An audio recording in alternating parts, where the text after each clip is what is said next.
pues seguimos con el tema y le habíamos quitado la palabra a Natividad. A ver, te la regresamos. Y bueno, este ambiente que se vive ahora en estos primeros días de gobierno, pues ojalá que dure, ¿no? Que de veras sea de largo plazo. Claro. Los tres partidos tienen intereses políticos de supervivencia. O sea, el PRI no puede por ningún motivo dar muestras de que es el PRI de siempre, aunque sean muchos de los mismos rostros, pero tiene que dar muestras de que han cambiado sus actitudes y sus conductas. El PAN está obligado a ser generoso, porque si bien es cierto que el PRI no lo fue, por sus propios intereses y por falta de operación política, el PAN no puede hacer exactamente lo mismo. O sea, lo que descalificó de no sumarse a un proyecto nacional, pues ahora está obligado a sumarse, y también por supervivencia política, ¿no? Por supervivencia política después de la votación que recibió en las elecciones pasadas. Y el PRD también obligado, ¿no? El PRD de los chuchos, el institucional, está obligado también a sumarse al trabajo político si no quiere que los del grupo de Andrés Manuel terminen por abandonar el PRD y retirarse a Morena, ¿no? Entonces los tres tienen intereses propios, pero eso es bueno para el país porque los obliga a construir opciones de políticas públicas. Lo que se requiere es un andamiaje. En la Procuraduría y en todas las áreas es quitar este estilo de frivolidad, ¿no? Mediática. En la Procuraduría se está hablando de acotar esto de los arraigos, ¿no? Por 40 días y si no por otros 30, y si no, o sea, no, ¿verdad? Es una figura de la que se abusó de manera totalmente inadecuada y que debe regularse. La presunción de delincuente cuando eres solamente un presunto, esa exhibición mediática ejecutada, instrumentada desde el gobierno federal, debe desaparecer, ¿verdad? Y echar abajo lo del arraigo, ¿no? Nadie tiene por qué aparecer en la televisión como un delincuente cuando es solamente un presunto, claro. ¿Verdad? En fin, darle seriedad a todos los órganos y a todas las áreas de gobierno, pues para que el ciudadano pueda, más que divertirse con un show mediático, sentir la efectividad de las políticas públicas en la vida cotidiana. Entonces, sí creo que van bien. Creo que va a haber muchos disensos en el camino de la construcción en el presupuesto, en la construcción de otras reformas, pero si se mantiene esta buena voluntad de llegar a acuerdos y cuando a consensos, y cuando no pueden llegar a consensos, respetar los acuerdos mayoritarios, creo que vamos por muy buen camino. Creo que ese es el reto ahora. A lo mejor el PRD no va a estar de acuerdo en muchas cosas con el PAN y el PRI, pero tiene que respetar lo que la mayoría dice. A lo mejor en algunos el PRI no está de acuerdo en el Senado y tiene que respetar lo que el PAN y PRD como mayoría dicen. Entonces que nadie se espante de ello, ¿no? Ni que una diferencia sustancial en un tema específico paralice todas las otras posibilidades de reformas y de gobierno que van en el camino. Y que en los temas los veamos con amplitud de criterio, porque si el 90% de los temas que pasaron en esa iniciativa están aprobados por todos, pues que pasen esos y se queden fuera los que causan problema y no se pierda el tiempo discutiendo a lo que no se va a llegar, ¿no? Perdón, ahora hay que tener cuidado con que los diputados no se subleven, porque ya empieza a haber ahí visos de que algunos diputados dicen, a ver, si los tres dirigentes de los partidos y el presidente están decidiendo todo, entonces ¿cuál es nuestra función legislativa, no? Entonces, apoyarlos. Sienten que les pueden quitar su espacio de trabajo legislativo de negociación, entonces también hay que cuidar las formas para que lo que los partidos políticos acuerdan, como en sus dirigencias formales, también se transmita a los diputados y entonces pueden hacer un trabajo de enriquecimiento de todas las leyes sin que se sientan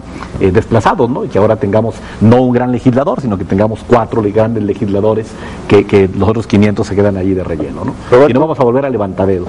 Bueno, el tema muy importante que se habla del tema de procuración de justicia y que aquí hay dos personajes que son muy conocedores del tema. Sin duda alguna pone un especial énfasis en el tema del nuevo gobierno. Bien como dice el maestro Natividad Castrejón, pues hoy se está hablando del tema, por ejemplo, de la figura del arraigo, que justamente tiene la aspiración de que desaparezca esta figura por el abuso que se había de manera excedido en su aplicación, en su implementación de esta figura. Ahora, lo importante de ello, yo es lo que celebro y podemos ver, por ejemplo, estamos hablando de diversos temas para poder hablar con amplitud, de lo que fue y de lo que es el tema de la Ley Orgánica de la Administración Pública Federal. Se discutió mucho el tema, por ejemplo, de la ratificación de los mandos policíacos en la Secretaría de Seguridad Pública, lo que va a ser una subsecretaría creada en la Secretaría de Gobernación. Se habló mucho de ese tema y hoy el Partido Revolucionario Institucional va a tener que acudir a la Suprema Corte de Justicia de la Nación por algo que no le pareció. Si eso, yo no sé, pero no me imagino que cuando eso hubiera pasado hace más de 12 años, cuando el PRI era gobierno, y que el PRI pudiera haber acudido a la Suprema Corte de Justicia de la Nación, por ejemplo, a tratar de impugnar lo que se acordó en una Cámara Legislativa, como es en la Cámara de Senadores, por la ratificación de una figura de estas. Simplemente no lo iba a ver, porque no existía en ese entonces un gobierno federal que pudiera escuchar al legislativo, sino que el legislativo atendía lo que ordenaba muchas veces el Poder Ejecutivo. En la Constitución Política de los Estados Unidos Mexicanos todavía encontrábamos la palabra del Supremo Poder Ejecutivo. Entonces había una breve brecha en donde sin duda alguna el Poder Legislativo ha ganado terreno. Y decía, por ejemplo, el maestro Natividad Castrejón, soy posiblemente la figura vamos a tener de cuatro figuras de 4 legisladores muy grandes. Por ejemplo, el caso de los partidos políticos. Pero a ver, los partidos políticos han tomado determinaciones en base a sus plataformas electorales que presentaron y que registraron ante el Instituto Federal Electoral, y en base a esas plataformas tienen un papel de coincidencias que han generado justamente los acuerdos del Pacto por México. Yo no me imagino en el pasado, cuando el PRI pudiera tener un mayor papel o un mejor desempeño en el plano legislativo, que hoy siendo gobierno de nueva cuenta, y que sin duda alguna hay un nuevo límite, que no solamente se ha impuesto la ley y no se ha impuesto los órganos del Estado, sino la propia sociedad se los está demandando, y esa exigencia de la sociedad, pues hoy lógicamente han interpretado de mejor manera que el papel que cada uno tiene, tanto el Poder Judicial, el Poder Legislativo y el Poder Ejecutivo, sin duda alguna es un papel fundamental para juzgar, hasta un papel de arbitraje como lo que hablamos de la impugnación que el PRI habrá de promover en la Suprema Corte. Pero Roberto, es muy importante tomar en cuenta que hoy, desde que se inició, ya empezaron a hablarse de reformas y a entrar las iniciativas. Antes ni las había. Antes ni las había. Pepe, ¿tú qué opinas? Porque hay un tema que no hemos tocado y que no deja de ser tan importante, que es la ley de ingresos. Bueno, yo escuchaba con atención al licenciado Sepúlveda hablar de la terca realidad. El país que está expresado en el Pacto por México, pues hay que financiarlo de alguna forma, ¿verdad? Porque si no, sí se nos queda en carta de buenas intenciones. Y la verdad es que en los últimos años México ha podido financiar muchas ocurrencias públicas y muchas otras políticas bien llevadas a partir de una cosa que se llama renta petrolera y la bendición que es el precio internacional del petróleo. Esa es una verdad que no hemos querido ver.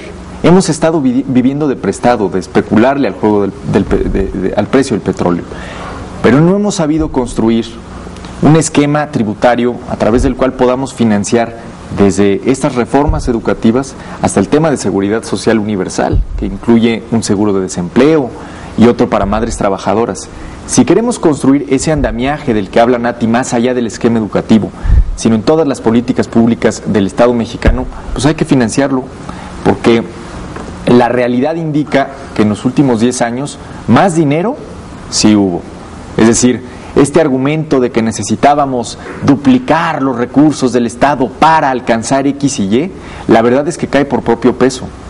Hubo recursos extraordinarios. La verdad es que el próximo presupuesto, y que incluye lo que tú bien decías, la ley de ingresos. La ley de ingresos es el paso previo y natural al presupuesto de egresos de la Federación. Es la disposición de cuánto vas a ingresar para que después puedas decir, en esto me lo voy a gastar. La verdad es que lo que nos vamos a gastar el próximo año, casi 4 billones de pesos, excede en prácticamente 3 veces el último presupuesto que ejerció Ernesto Zedillo. Más dinero sí ha habido. El tema es en qué nos lo gastamos. Es escalofriante observar que, por ejemplo, las plazas de director general hasta subsecretario en los últimos 10 años crecieron de 4,000 a la entrada de Vicente Fox al cierre de Calderón con 8,035. Es decir, el gasto corriente creció de forma exponencial. Entonces, más dinero no nos hizo tener más calidad de gasto. Entonces creo que hay 2 retos inmediatos que no estoy inventando nada nuevo. Este país está sobrediagnosticado en el tema fiscal. Tenemos que ampliar la base tributaria, pero sobre todo tenemos que gastarnos mejor el dinero que ingresa a las arcas públicas. ¿Por qué? Porque si queremos financiar todo este andamiaje y esta estructura de cobertura social, que me parece loable, y que el Estado recupere el papel de equilibrio, de factor de equilibrio con lo que el mercado simple y sencillamente no va a hacer por sí solo.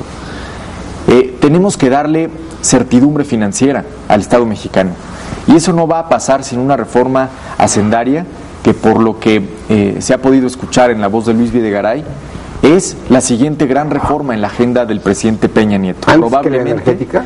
Yo estimo que antes de la energética, por una razón. La reforma hacendaria te va a dar el piso mínimo de cuánto le vas a seguir quitando a Pemex. Entonces, partiendo de la base... ¿Por qué no comentamos qué es la reforma hacendaria? En el rubro, ¿no? Es ingresos, egresos... Tiene dos grandes vertientes, ingreso y gasto. Hoy el Estado mexicano recauda en términos proporcionales solo arriba, en el continente americano, solo arriba de Haití. ¿Sí? Prácticamente 11, ya le ganamos a Haití, pues, con todo lo que ello implica, pero prácticamente 11 de cada 100 mexicanos aportan para la recaudación gubernamental.